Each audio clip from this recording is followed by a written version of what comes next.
All right. Thank you to the members of the panel. Now we go on to the second phase of this panel discussion, where I will pose some questions to the panel members and hopefully get a response either for or against in a way. Yeah.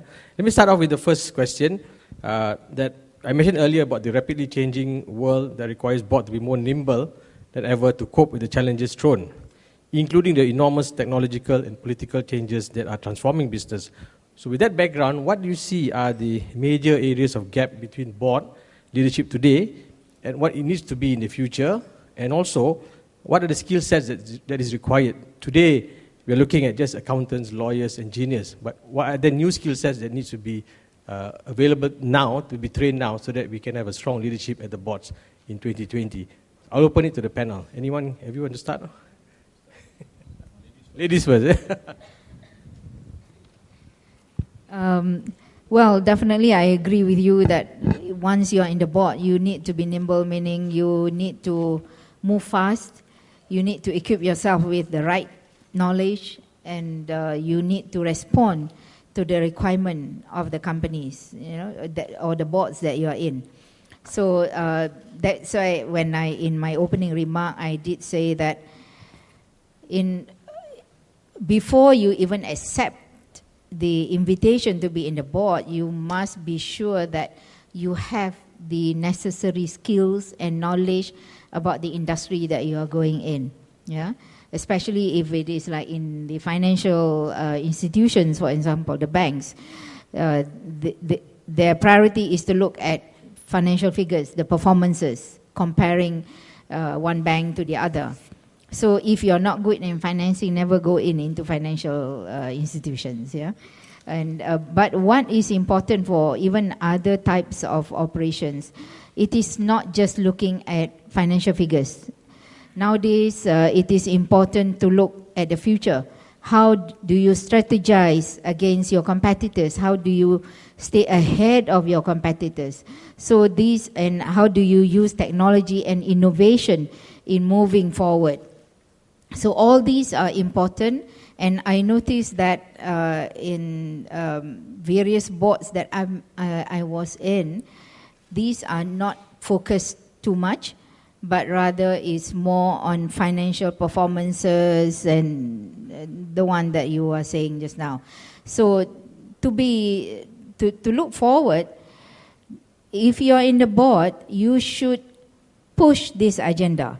And this is where I think women are good at, in focusing at new technologies, focusing at the way forward, focusing at CSR, for example, marketing, promotions, and so on.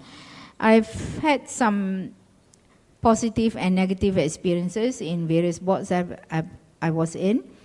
When you try to promote that this company, this organization should focus more on promotion since we are lagging behind our competitors, they would take your idea very lightly, So and normally the younger generations or the women would be the one pushing for marketing, promotion. You must be visible, this and that. Yeah. So these are some of my experiences, and I agree with you that to be in the board is a heavy responsibility. It's not a status that you can be proud of that you sit in the board, but it comes with a lot of responsibility. You must be able to help the board and the company, the organization, to move forward, to stay ahead of competition through innovation, marketing, promotion, and so on. Yeah, that's right, yeah. Sorry, I like your comment about the technology and innovation, because we cannot do more of the same now. To be able to compete in a global arena, I think we really have to do something different to have that quantum leap ahead. Yeah, Tan Sri? My view about that is basically there is no perfect board members, there is no perfect chairman. So this is a learning process, it's a learning curve. You cannot have a situation whereby we expect almost near perfect personalities to join the board. As I always believe, this is a learning curve. Everyone should be given a chance.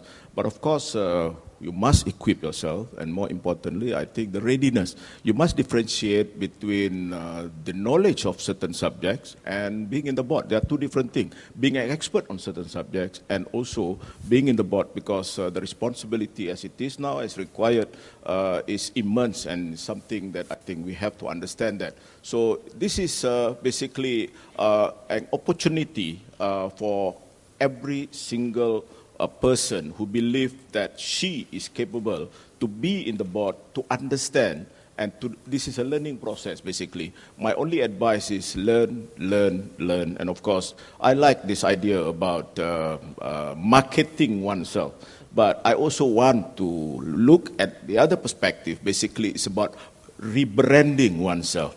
You know, this is the phenomena which I call David Beckham phenomena.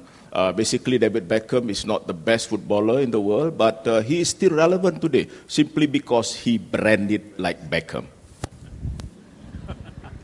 And his Victoria with him as well.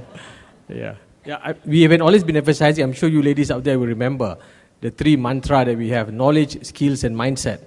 Knowledge, what the director should know; skills, what the director can do or cannot do; and mindset, how the director should behave. So I hope that Tan Sri has just reinforced that statement. Tuan Syed? Thank you, Dr. Aziz. Maybe I will start with a statement that great boards must have great directors. I think that's very important. I mean, we cannot replicate what other people do, but we can educate and train ourselves in order to be a better person. And above all, I believe that your knowledge should not be static. The reason is, if you can, I'm sure all of us know, that it is not static and it is ever evolving. And you have to keep pace with that. And nowadays, unlike in the 60s, the opportunities to educate yourself is abundant. And that's number one. Number two, when you sit as a director, you should not think that I'm appointed because I'm an accountant or I'm as a lawyer. If you treat like that, then if there is no discussion about accounting or legal matters, are you saying that you just sit back? No, you cannot do that. Your capacity to articulate is very important, ladies and gentlemen. So as such, you must be able to use your knowledge in order to ensure that the organization benefit from you. That is very, very important. Always remember, you are not appointed as director because you are a specialist in a field. You are appointed as a director because your capacity to articulate and improve the organization. Thank you. Thank you, Dato'. Okay, I'll move on to the second question that I'll pose to the three panel members. Today we see a lot of disruptions in our market from technology, politics, competition, demographics, and so on. These disruptive market forces will transform how people live, how businesses operate, and how countries govern, and ultimately how boards must lead. While there's so many changes taking place in board composition has not transformed to reflect this change. Today, approximately 90% of Malaysian boards are still male, right? 90%. So 1 out of 10 board members is a female. I'm not going into the gender issue, right? So I want to hear their views about some of these challenges that the board will face. How do we, the recent focus to diversify board to keep them relevant has been high on the agenda. How important is this in driving effective board leadership of the future? It's not about women agenda, it's about gender diversity and the diversity that women bring onto the board. We can agree that women in leadership positions tend to focus investments differently. For example, on health, education, infrastructure, and eradication of poverty. It's a different, diverse mindset, if you like. So with that, how do you see then the female or women role in the new board in the future? Anyone?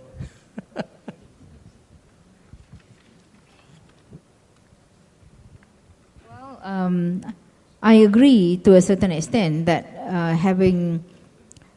we have to go to gender diversity. You know, since the topic of the day is how to get women on board.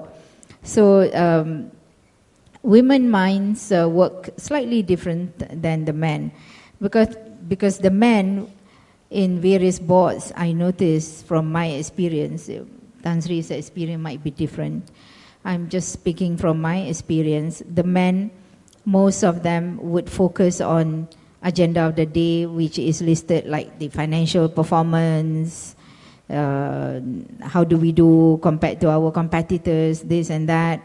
And there will be little discussions, how do we move forward, of course.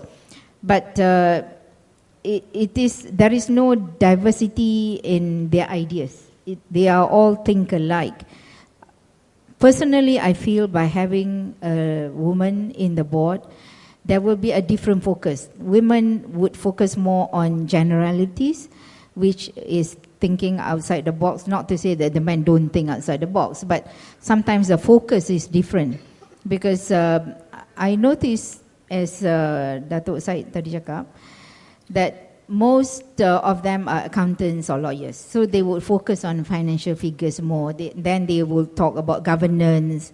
No doubt those are important issues. But there are other issues that you need to think about in order to move forward for organizations, like marketing, promotions, technologies, you know. How do we bring your company to the people, to the target market that you're talking about or you're aiming about? How do you expand your operations so that you will bring in more profits? Your P&L will look better, for example. Yeah. So these are the diversifications that perhaps women directors could help. Yeah. In most cases, it works by having gender diversity in various boards that I'm in. And different ideas would be better than a group of people who think alike and there's nothing new to be brought in during the discussions of the board meetings. Yeah. So this is what I feel that the women could contribute in that sense, because women by nature pays more attention to details, yeah, and very focused on the agenda of the day, and it will not be diverted. I've had various experience whereby if a single woman board member were to propose something or throw a new ideas, is quickly picked up by the other board members who are men. I'm not trying to be so biased, but this is just sharing my personal experience. They will pick up on your idea, they will work on this and explain where you have no chance to open your mouth already. All the men will pick up these ideas, they will talk for hours, and there you go. You will be minimized, you know. So if it goes on, if you don't fight back, if you don't insert that you also would like to participate in the idea originally that came from you, you'll be beaten.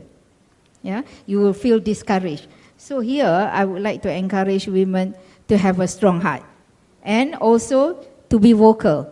If you are beaten once, twice you must wake up. Yeah, you should not let this happen or to be bullied in the board. You know, I've seen many times, and when you wake up, you get yourself involved in the discussion, then you will not be pushed aside and minimized. So it's actually up to us. Yeah, up to us to handle the issues at hand. Yeah, because I can see that, as you said, by statistics, 90% of the boards are men. Yeah, so it is rather new for women to be in the boards and to be surrounded by men directors who are professionals actually.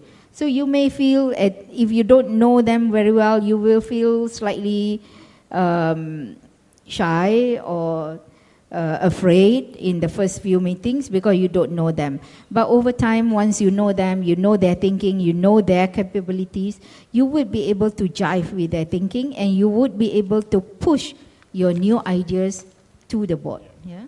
Thank you, Dato'. Hear that, ladies? You have to be vocal, but don't lose your femininity. I always say that. Don't try to be a man, because you're not one. So be a lady at the board, although you have only 1/10 of the voice. Okay, maybe any other comments? Other side? Or?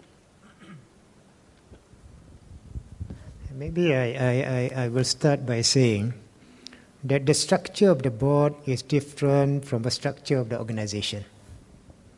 What I mean by that, when you look at an organization, there is hierarchy. The higher you are, the more powerful you tend to be. Whereas at the board level, you are peers actually.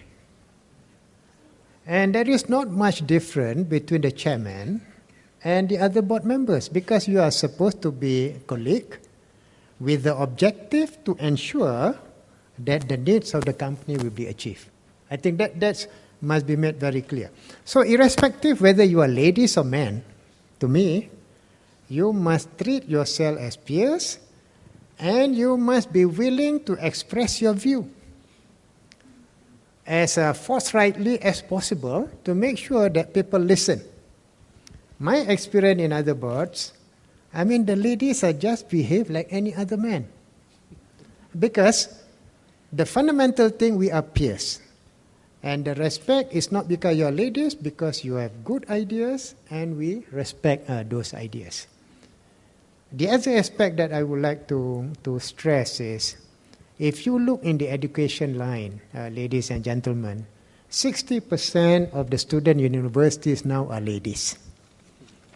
And if you look at the SPM results and whatnot, the best results are produced by ladies actually. And this is a real fact that happened in Malaysia. And maybe another 30 to 40 years, we are sitting here whereby the men are requesting to sit in various boards. You know, if we are not careful, you know. So what I would like to stress here is that treat yourself as peers and make sure that the organization try to do the right thing and do them right. That's the most important thing. Thank you. Thank you, Dato' Syed.